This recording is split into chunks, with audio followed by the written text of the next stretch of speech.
I made more money from that contract than I was making in the UK in pounds.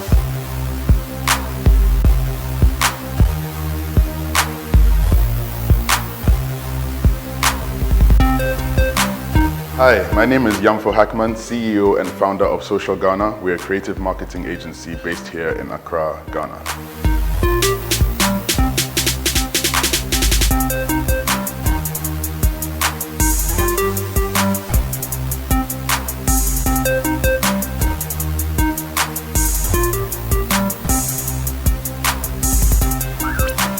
Hi! Hey! What's up? What are you doing Yanfo, here? what am I doing here? Hello, Finally, hello. if I don't come to you and do this interview here, I won't get you. Mr. Social Ghana. Wow, you brought the whole crew and everything. Yes, I bought everything. How are you doing? I'm good. How are you? Not too bad, not too bad. Welcome. Are you ready to sit down and have a proper conversation? Yeah, of course. If you're here, I have to be ready. Come on. Okay, awesome. Yeah, let me take you around Okay. a little bit. Welcome to where the magic happens. All the trending. All and the everything. Yeah. Okay. This is our conference room in here. Okay.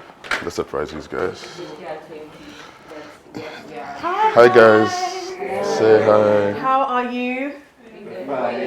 Okay, my name is Dentaa and I'm here to interview your boss about the amazing, incredible work that you guys are doing when it comes to marketing. Yeah. Are you sure? Yeah. Oh, I'm blushing.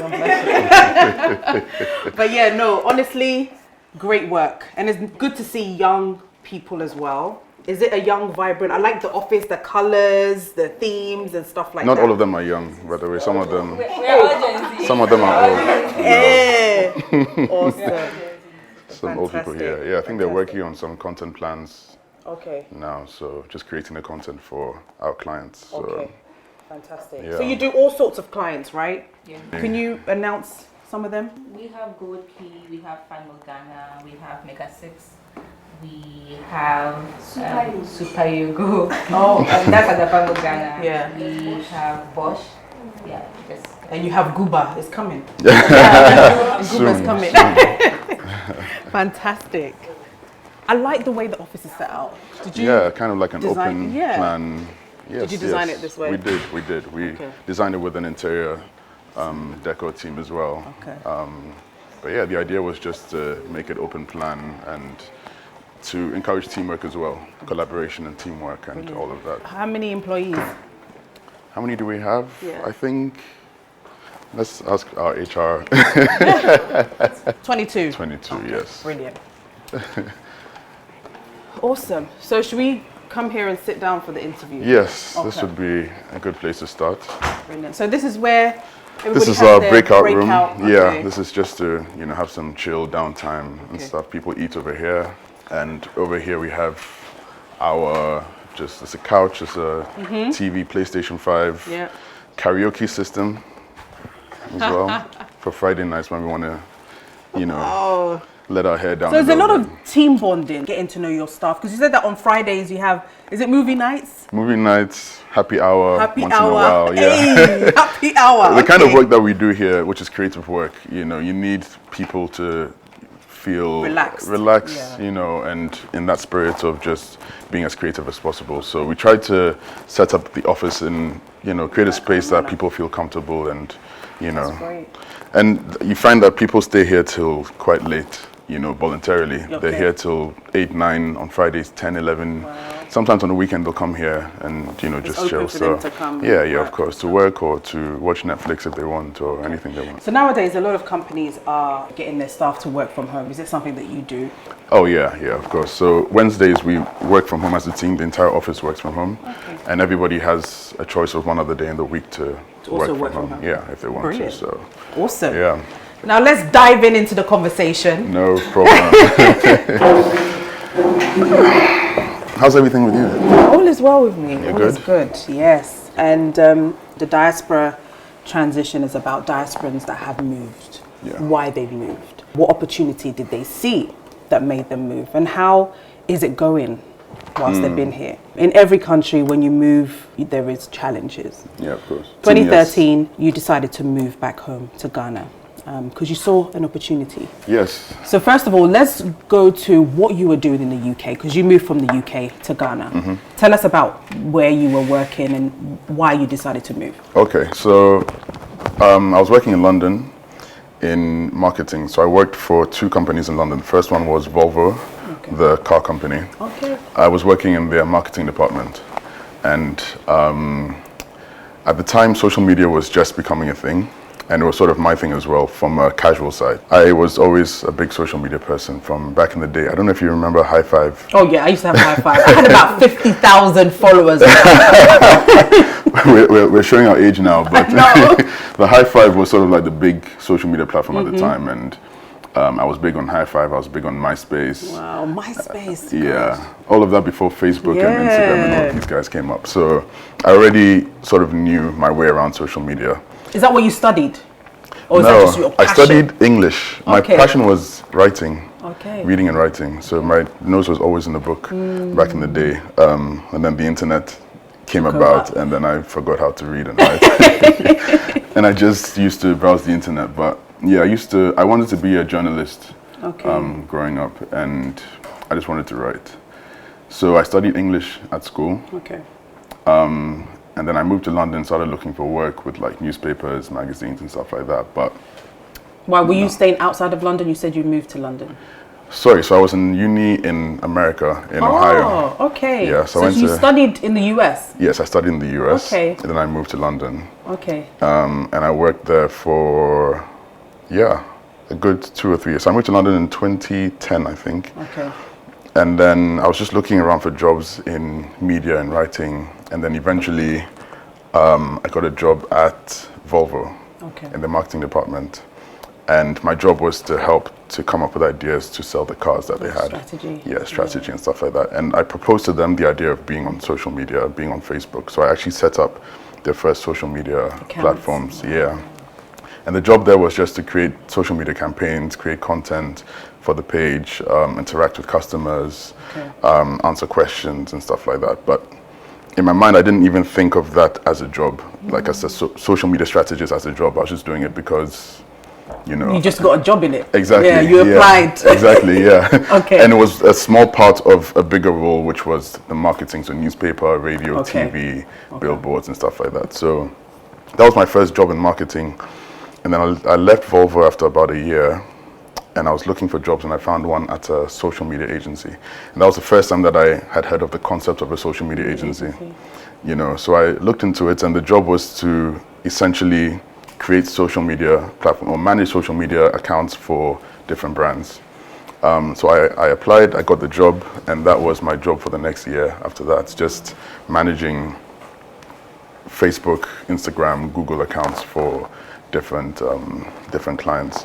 So we were working on brands like British Airways, Virgin, Disney, all sorts of different large brands. And amazing. that's why I started to learn how to use social media for business and how businesses were using social media to enhance their reputation or to sell their products or to increase their brand awareness and stuff like that. So social media isn't just about posting your picture and that's it. No, and unfortunately, that's what everybody thought at the time. That's what people thought it was, just post your picture. But the idea of using social media to attract customers for brands was just so foreign to so many people. But that was where, even for me, it was foreign to me, but that was where I got my first understanding of what social media meant. And actually, the first time that I realized how serious it was when I saw how much the clients were paying the agency that I was working at, and I remember my boss was telling me about how their client was paying them £25,000 a month. 25,000. Yes, to manage the social media.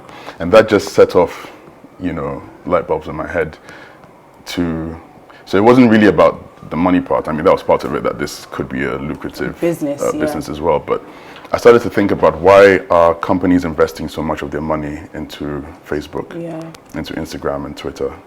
It made me realize that it must be of some importance to them. They're not just spending it on billboards and TV and radio, but they're spending all of this money on one company to manage their social media platforms.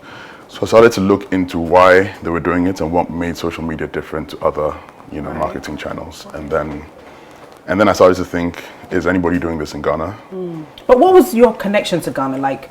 I mean, you're Ghanaian, but I mean, like somebody that studied in the US, UK, and I'm sure you were, being paid good. What made you think of coming back home to Ghana? For me, Ghana was home already. I went to high school here. Okay. So where did you go? What high school? GIS. Oh, okay. Oh, yeah, posh. What does that mean? GIS 4D. That's what people do. Every time they hear GIS, this is what they do. Please. So yeah, I went to GIS, the best school in Ghana, by the way. That's what they would say.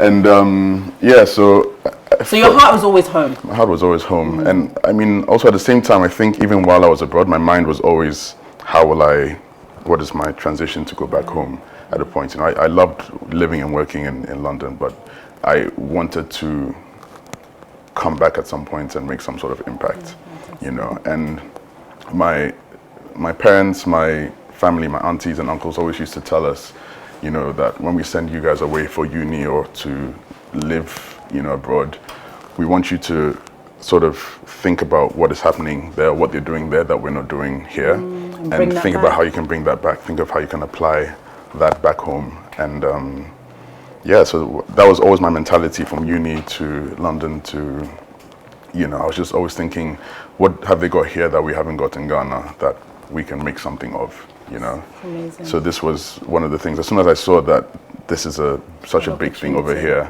I started to think, who's doing this in Ghana and what are the brands in Ghana doing on social media? So I just went on Google, I went on Facebook, I started to search some of the big brands in Ghana, the telcos, the hotels, the restaurants, and I was seeing what their social media presence looked like. And it was zero. Non-existent. Non-existent. And I was surprised. Some of the biggest brands that you would expect to have some sort of presence here. Some of them didn't even have accounts. They had no accounts, and the ones that did, they was just managed so poorly. They were typing mistakes in the captions, the pictures were of low quality. Right. So I started to reach out to them one by one to say, hey, I can help you to manage your social media platforms. 90% of them declined or they didn't respond. Yeah. And then there was one company that responded and said, we had a meeting about this last week and this is something that we're looking to do. So can we have a meeting, next week to see how we can work together? Fantastic. The company was called Unique Floral. Oh, Unique Floral, yeah. Yeah, very big event and floral company here in Ghana, So, I was in London at the time messaging companies. Before you moved? Before I moved, I wanted to see if there was any interest or if there was any opportunity here. So, it's funny, Unique Floral said, can we have a meeting next week? And I was here and I was in London and I was just thinking, I didn't want to lose the opportunity. So I said yes. And I started to think, how am I going to get there? Yeah. I need to book a flight. I quit my job the next day. What? Yeah. I quit my job the next day and I got on a flight the following week to come to Ghana.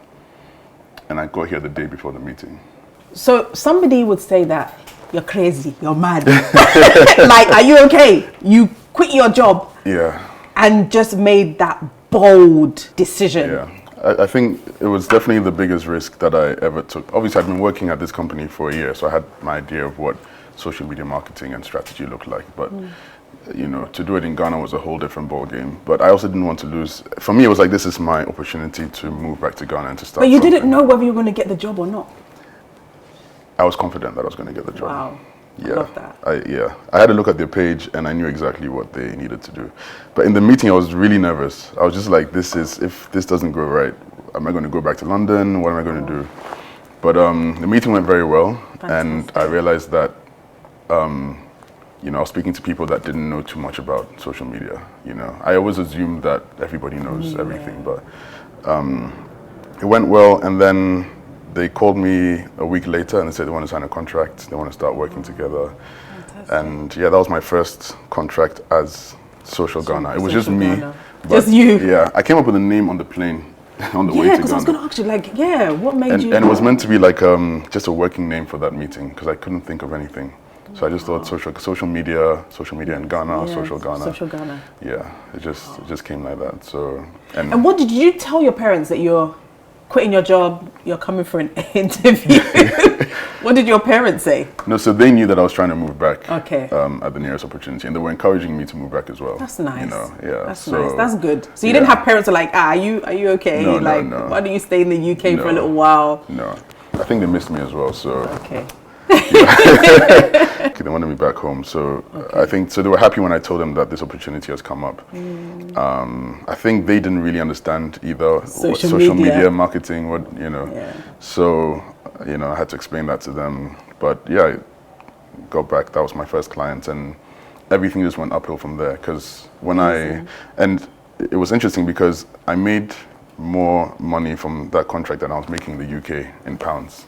You're kidding me. Yeah. So it was just like off from one client, I was already making more than the salary that I had. So, wow. So there's money in Ghana? 100%. People don't realize this, but there's money to be made here. There's a lot of opportunities here, and there's a lot of people that have, money. Why do you think that? I don't know.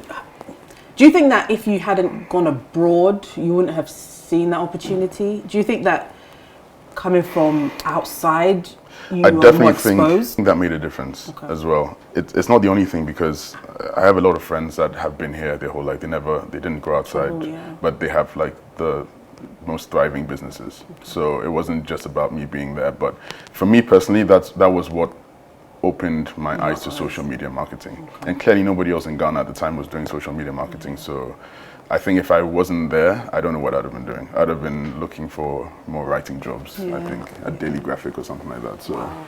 And how was setting up your business? It was slow. I think it's easy to run a business here. Everybody's a businessman here. In Ghana, everybody has a business. Everybody has like a side job or something. So without having an actual office building and stuff like that. So I started like that for the first maybe 4 years. 3 or 4 years. So you're working from home, I was working from my bedroom every day. I was working from my bedroom. I was, going to meetings and then going back home, doing all my presentations and stuff from home. And it was just me. I was doing the strategy. I was doing the design. I was doing the everything. The posting, the text formats, answering questions on Facebook. Wow. Yeah, I was doing everything myself, which was good because I then learned every single aspect of the job and of the different roles that make up, marketing agencies. So, yeah, that's how I started as a one-man team for, as I said, 3 or 4 years. 3 or 4 years. And then I moved into an office space that belonged to my uncle, who he just had some empty space on top of his building. He said that you can take this space. Very, very tiny space. And I started to build my first team from that space. Yeah. How many people did you employ for the first? I started off, so my first employee was my sister. Okay. And she was in between jobs at the time. Okay. So it was more of a chance of, can you help me while you're looking for a job? Okay. And she said, yeah, why not? So it was meant to be like a 2-month thing, 1 month, 2 month thing. She's still here 8 years later. Which one's your sister? Nanaba, the one that was sitting by there. Okay. Yeah. Oh, wow. Yeah. She stayed. She stayed. But was she marketing? What was her thing that she had started? What job was she looking for? She wasn't really in marketing. She was working in, what was she doing? She studied like economics, I think. Well, I know nothing about her. She studied economics and maths or something like that. And so this was not her field at all. Wow. But it was just a case. So I asked her to come and help me to speak to clients and stuff like that, because she's more of a people person, friendly people person. And I think women speaking to I think more. For sure. And honestly, I think most of my account management people have been women as well. I didn't really think about that, but I think they're better and just more at marketing. Calm. And not get nervous. Exactly. Okay. So it was her, and then 2 other people that I was close to, Sam, one of my closest friends, and Katsina. So Kat is our company culture coordinator. Okay. Oh, yes. Yeah, so she's, a very close family friend. We grew up together. So it was a team of people that I knew and trusted. Oh, wow. And people that I think sort of aligned with my vision of what I wanted Social Ghana to be. And do you think that you need to do that when you're coming to set up something in Ghana, that you need to have people that you can trust and people that you can lean on? I think so.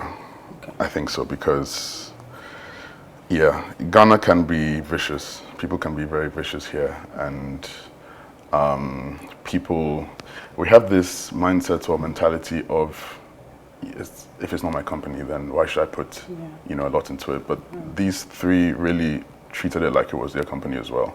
And I think for them, they had seen me doing Social Ghana for the last 3 years or so. They were fans of Social Ghana, and they aligned with what Social Ghana was trying to do, which at the time was to change the creative narrative in Ghana and change how people saw advertising, how people saw creativity here. And I think they shared that same passion. So yeah, so to get people that you trust, people that you can leave certain things to, you don't want to leave your business to people that don't care. And then that's how a lot of people's businesses sort of like go under. That's true. So, and have you seen like a lot of diasporans come and go? Come and go. I've seen a lot more come and stay. Okay, that's a lot good. More. Wow. Yeah, and people that I know, people in my networks, a lot of people have come and they've just been here. And a lot of people that have also come and they come and they say they're going to be here for 6 months or a year, then I'll go back. And then they end up staying. So, yeah. That's fantastic. So one of your biggest gigs, or what I think where everybody got to know you, was the Twitter campaign. And obviously the fan milk that you did as well was a great campaign. Yeah. But I remember seeing those Twitter ads and billboards, and I'll just be busting up because I think there was one, Sarkodie was one of them, like one of the quotes. There were different quotes that you use from Twitter. From Twitter. Yeah. How was like getting Twitter? Yeah, it was incredible, and it was like a full circle moment for me because from starting Social Ghana as a company that was putting other brands on social media platforms like Twitter, and then for Twitter to 9, contact 10 years, you. Yeah, Twitter is calling me to do the campaign. It was surreal. Even up to now, it still feels crazy. You put in the work. Yeah, it was the craziest campaign I think that we've ever worked on. The most exciting campaign that we've worked on, and the most lucrative one that you've ever worked on. Don't forget that one. The international brands know how to pay. Of course, of course. So yeah, it was very exciting. The quotes that you use, it was just everybody. I was always looking out for like another billboard to see what's going to be on there. What made you come up with that strategy? There's a page on Instagram called Ghana Twitter that I run. It's basically a page that collects the funniest tweets from Twitter, from Ghanaians on Twitter, and puts them on Instagram. And it's for the people on Instagram that are not on Twitter that sort of miss a lot of the fun going on. Ghanaians are honestly the funniest people in the world, and Twitter is like, especially when something happens. Exactly. When something happens, the reaction from Ghanaians is just everybody's looking for that. Crazy. And so I set up Ghana Twitter to give people insights to what Ghanaians were doing on Twitter. And the funny tweets, the witty tweets, the humor, the craziness, all of that. And it's become a very successful page, obviously, because of the sort of content, just how funny people are on Twitter. It's become very successful. To the point where somebody at Twitter came across the page, and that's how they got in touch with us. So she gave me a call. So she saw Ghana Twitter, linked that to Social Ghana, and then she went on LinkedIn, and found my details, and then got in touch. And she gave me a call. She was the marketing director at Twitter UK. And she was saying that she had seen Ghana Twitter, and that Twitter was trying to move into Ghana. And they wanted to do a campaign to launch into Ghana. So she was asking, she was saying that she feels like, we have a good understanding of what Twitter is and what Twitter means. So how do we translate that to a marketing campaign in Ghana where the aim is for people to know about Twitter and to download Twitter, start to use Twitter. Fantastic. So the big idea was, let's put tweets on billboards, because that's the best way to show people what Twitter is, what sort of conversations happen on Twitter. And that's just how it was. But it's not, people think it was just a matter of go on Twitter, find a tweet, and then put it on a billboard. It was, working with them, they had a lot of guidelines, a lot of standards as well. Of what they wanted. Of what they wanted. So it was it wasn't as that simple easy as it We went through close to 1,000 tweets. Wow. That we had to shortlist to 32. We put up 32 billboards. The wall over here, actually, we had printed out the tweets and put them all over the wall, and we were just going through them. It was like some CIA movie. Just going through them, and the brainstorming for that campaign was the most we've ever laughed, ever, because you're just going through the tweets trying to select which ones to put up, and you're just cracking up at how funny people are, you know. But we had to meet certain guidelines that Twitter wanted. You know, we wanted to, obviously it had to be family friendly, you know. It had to not be too, you know, raunchy, too rude, nothing too cheeky, nothing that seemed like it was making fun of any group of people, you know, women or the government or anything like that. So a lot of tweets were cut out because of that. But and then we had to fit different sort of like content pillars that we had in mind as well. So we wanted to talk about food. We wanted to talk about transport in Ghana. We wanted to talk about relationships. We wanted to talk about parents. We wanted to talk about school. So we had like different categories of conversations that we wanted to focus on. And then we had to find tweets that would fit under them. Yeah. And then send them to Twitter. We need to explain them as well to Twitter because they were in Pidgin or they were in Tree. Yeah. So we had to explain what they mean and why it was funny. We had the longest days and nights. We were on conference calls with Twitter, just going through everything. Well done for getting that. I think you guys put in a lot of work. You know, I saw the adverts on Van Milk, Van Yogo, and that was a crazy campaign. That was also very good. But this one was just over the bar, I think. 100% for us, and I mean, it was very fulfilling for us as well. You know, we just, we put in the work, and to see the billboards go up, to see people talk about them, to see publications outside the country, you know, Adweek in the US had done a report on it, and Twitter said it was one of the most successful campaigns that they've run anywhere in the world. Wow. So for us to hear some of that, to hear that feedback for one of the biggest brands that you can imagine, because the whole time we're thinking we cannot mess this up. You know, they've trusted us to launch a campaign here, and you know, there were so many different moving parts that just made it so difficult in many ways. But you know, like the billboards, they had to vet all the billboards. They don't like billboards that are next to other billboards, like in clusters. Yeah, okay, which is what because I saw that it was just on its own. Yeah, on its own. They said that every billboard needs to stand on its own, you know. So we had to find the biggest and, you know, those sort of billboards around Accra. They had to be spread out evenly. They couldn't all be in one place. And the tweets sort of had to match the location or the environment kind of thing. So there was all of that. There's a lot that went. There was one tweet that said, "Ever since I started buying my own fuel, it made me realize that Ghana is not that hot and fresh air is good for the soul." So no more air conditioning. No more air conditioning, exactly. So we put that up outside a petrol station, you know, and people sort of, that sort of correlation is made absolutely. In your mind. A lot that went behind it, and we were up till the early hours. Working. Yeah, and we had to work with the billboard companies as well. So one other thing that they wanted was they wanted every single billboard to go up at the same time. They didn't want 3 up and then 4 go up the next day. And then they said at the same hour, it was 5 a.m. on a certain day. Every single billboard needs to go up. Yes, it was 33, and there was one mistake. But 32 out of 33 is, you know, it's quite good.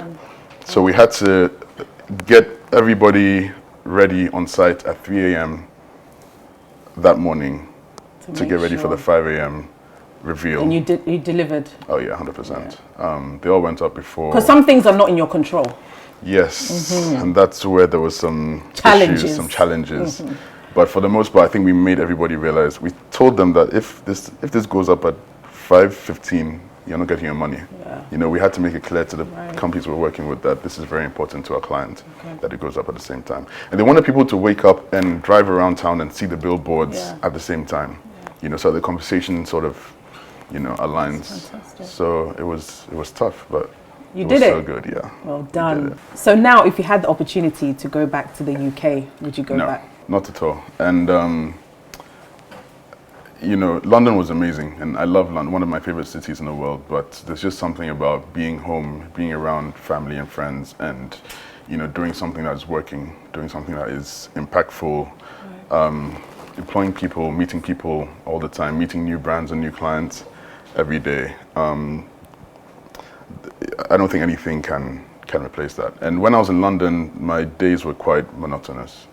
You know, wake up in the morning, it's dark and grey, it's raining, get on the same train every day, go to work.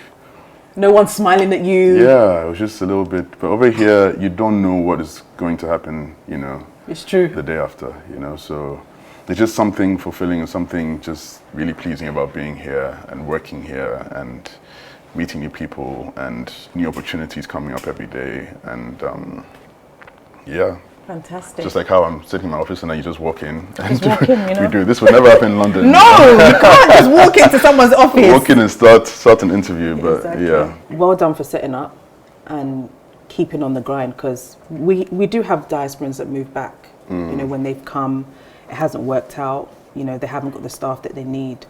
But shows like this just gives people the reassurance that it is possible. You can't just not make it in Ghana. Yeah. Without putting structures in place. Like you said, you had people that you trusted, you had, you know, family that came on board, etc. You know, I think it's really important for us diasporans to hear your stories. You know, people like you that have come and are not into real estate, are not doing agriculture, but are doing corporate stuff. You started your own business, you're employing people, 22 people, you're empowering young people. And I think it's so important for people to see that. And, you know, congratulations. Thank you. And marketing is such a big thing. I think Ghanaians, we don't really, or even Africa, we don't understand the power of marketing. Yeah. And budgets that needs to be. Coca-Cola still putting like how many billions of money into marketing. It's very important. And so it's extremely important that we have companies like you who are there to support companies and corporate companies. Do you do individuals as well? Yeah, we do. It's mostly companies, but anybody, any organization, any individual that wants to put themselves out there, 100% we do. Okay. Yeah. We're all about storytelling, you know, and everybody and every brand has a story to tell. So if there's a story to be told, then you're we're the people. Yeah, for Fantastic. sure. Viewers, I hope that Yanfo Hackman's story has inspired you and will encourage you to come back home to Ghana. This is the Diaspora Transition Conversation, and I'm ending it right here in Cantonment at Social Ghana.